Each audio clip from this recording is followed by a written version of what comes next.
Hi everybody, and welcome to another episode of The Anxious Resistance. Today I'm talking about an up-and-coming medication that shows a lot of potential for the treatment of depression, anxiety, and even traumatic brain injury, and it's a developmental medication. This medication being developed by Pfizer is called Traxoprodil.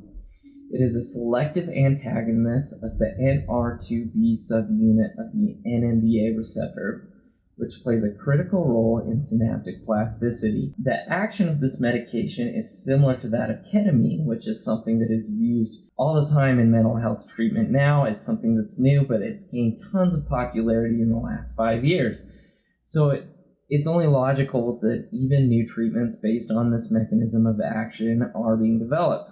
So NMDA receptors are involved in various physiological and pathological processes, including learning and memory. Synaptic plasticity, which is the creation of new connections between neurons, and neurodegeneration. Dysregulation of NMDA receptors has been implicated in various neurological disorders, including depression, anxiety, and traumatic brain injuries. Traxoprodil works by selectively blocking the activity of the NR2B subunit of the NMDA receptor, which has been shown to have antidepressant and anxiolytic effects in preclinical studies. Additionally, Traxoprodil has been shown to have neuroprotective effects in animal models of traumatic brain injury. While Traxoprodil shows promise as a potential treatment for various neurological disorders, more clinical research is still needed to fully understand its effects and potential risks. Some studies have reported side effects such as dizziness, nausea, and headache. Additionally, Traxoprodil should only be taken under the guidance of a healthcare professional, as it may interact with other medications or have contraindications for certain individuals. In conclusion, Traxoprodil is a developmental medication that shows potential in the treatment of various neurological disorders, including depression, anxiety, and TBI, or traumatic brain injury, by selectively blocking the activity of the NR2B subunit of the NMDA receptor. It may have antidepressant, anxiolytic, and neuroprotective effects. However, more research is needed to fully understand its effects and potential risks, and it should only be taken under the guidance of a healthcare professional. Okay, so there's not a ton of information about this new medication yet, and that's because it hasn't hit the market. It hasn't even finished clinical trials yet, but it's something that's important to watch out for. There's going to be a lot of medications coming down the pipeline that work on this NMDA receptor, similar to ketamine. Ketamine has a lot of drawbacks, especially in the way it has to be administered. It has to be administered via an IM injection, or it has to be administered via IV.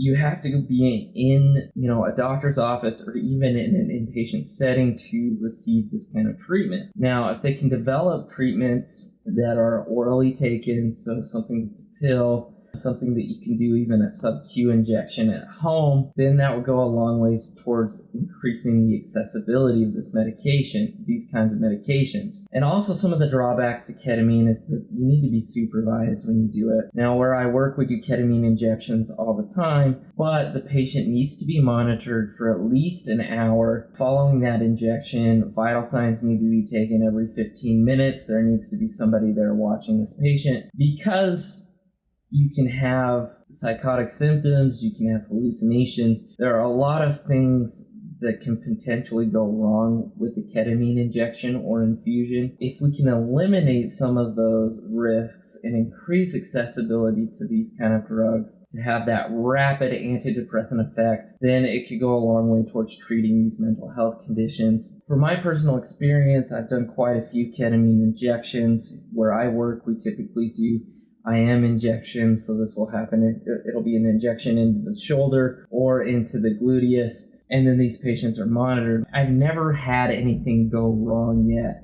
I can't say I've had a ton of these. We don't do it too often. I've yet to have something really go wrong.